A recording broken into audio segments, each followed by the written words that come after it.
Welcome back, True Seeker. It's the cell phone channel. If you haven't figured out, this isn't my main channel. This is where I upload from my cell phone. The reason I have multiple channels right now is because YouTube keeps striking my videos and taking down channels. When you get 2 strikes, you can't post for a while, and then if you get a 3rd strike, they delete the channel all the way. So every time they put on 2 strikes or delete the channel, I have to start a new one, which is something I've done 12 times since June of 2017.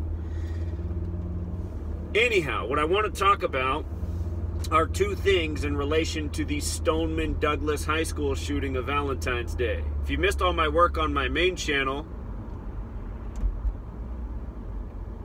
sorry, True Seeker, I got distracted. I think chickens got out the chicken coop. They're all along the side of the road. Anyway, if you missed my work on the Stoneman Douglas shooting, find my channel where I did that.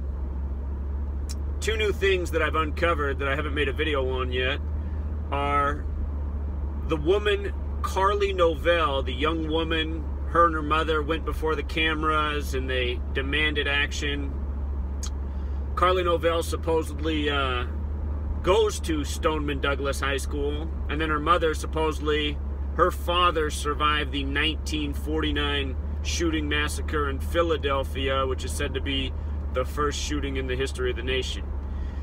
Anyway, this Carly Novell girl, she does not attend the school. It's a deliberate lie. In the media, they said she's a senior. She wore a t-shirt that said seniors. She attends George Washington University, and this is very easy to verify. Just find her social media page on Facebook.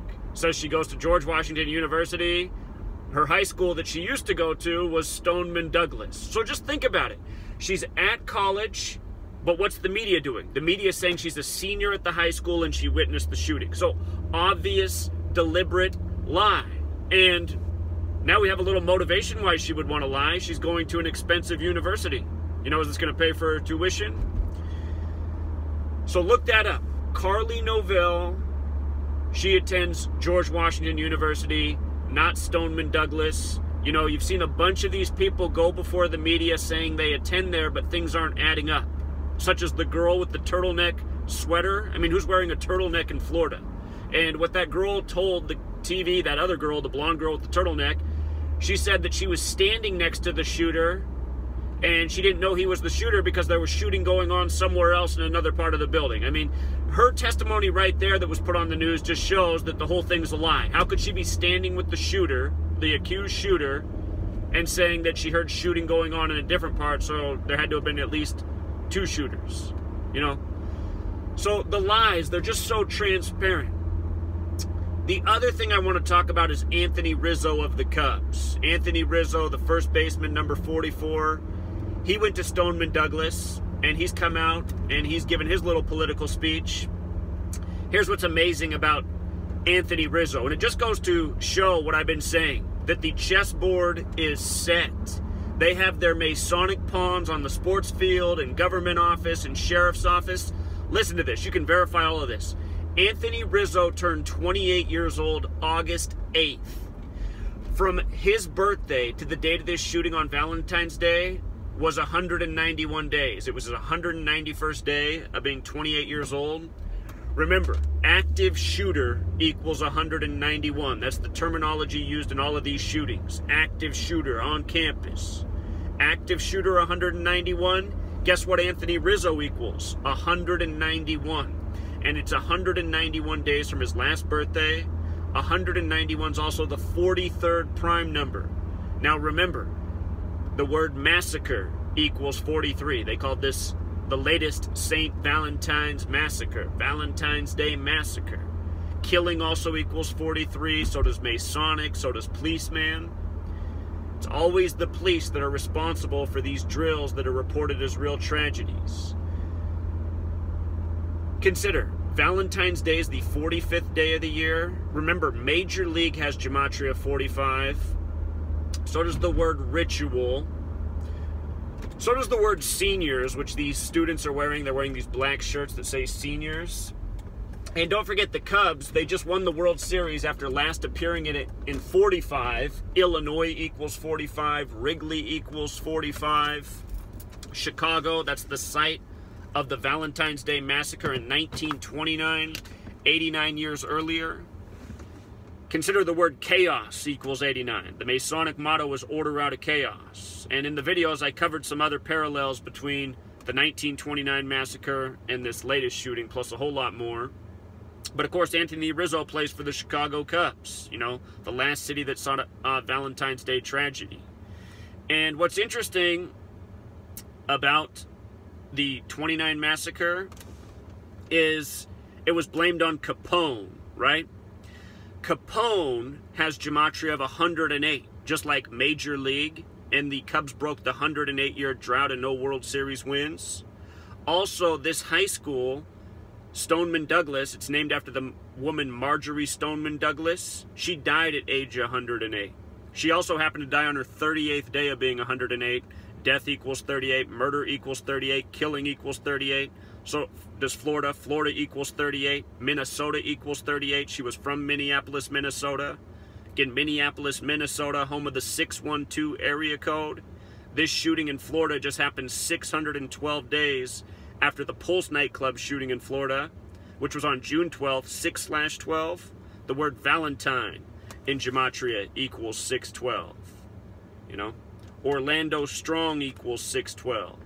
Columbine High School 612. Major number throughout history. The other thing that equals 612 is police. And it's been the police over all these years that have been responsible. Even the 1929 Valentine's Day Massacre was no doubt the work of the police. The real police, or the real mafia in this nation, are the police. The word mafia has gematria of 30. So does the word police. Capone was 30 when that happened. The mafia has always been the front for the shady part of the government. You know, it's what our government's always done. Used fronts to cover up their lies, their wrongdoing. So anyhow, there's a whole lot more to the story. Check out my main channel. If you guys don't know how to find my main channel, it means you don't know how to search my name. All you do is type in my name, look for the videos that you're not recognizing, subscribe to those channels, you know. Got to learn how to do a search in 2018. So, there's a whole lot more to it. You know, we were just talking about 30. The number 113 is the 30th prime number. Stoneman Douglas High School equals 113. They're the Stoneman Douglas Eagles. Stoneman Douglas Eagles equals 113. The sheriff on TV speaking out, Sheriff Scott Israel equals 113. The name Scott Israel alone in Hebrew sums to 113. Remember, that comes from the Talmud, Bava Kama 113a. It's okay for somebody who's Jewish to lie to somebody who isn't. Think about his name, Scott Israel. 113, the 30th prime. They're the Eagles. Eagles alone equals 113. Remember, we just saw the Super Bowl where the Philadelphia Eagles won exactly 113 weeks after last playing the Patriots. That was December 6th, 2015, a date that can be written 6/12, like 612. Another 612. Again, I've been telling you guys, sports and news, it's all scripted together. It's all a perfect Masonic script. It's masonry running the whole show. It's undeniable, you know. Speaking of 113, Scottish equals 113, as in Scottish Rite of Freemasonry. And I should also point out, with sports and news being scripted together in Anthony Rizzo, from the Cubs winning the World Series to the shooting was a span of 67 weeks. Bloody Valentine equals 67. Killer equals 67. Nicholas Cruz, the way they ended up spelling it with the K, also equals 67. The killer, the accused killer. But understand, this thing truly is a hoax. There's definitive evidence that this is a hoax now. On top of the lies, the definitive evidence of the hoax are the images of the supposed dead. If you look at those images carefully, it's clear to see they're dummies. They're not real people. It's fake blood, dummies. It's another drill reported as a tragedy, duping the people who don't question authority, who don't do research. You know, you do a little research, it's easy to see through what's going on in this nation. All right, Truth Seeker, until next time.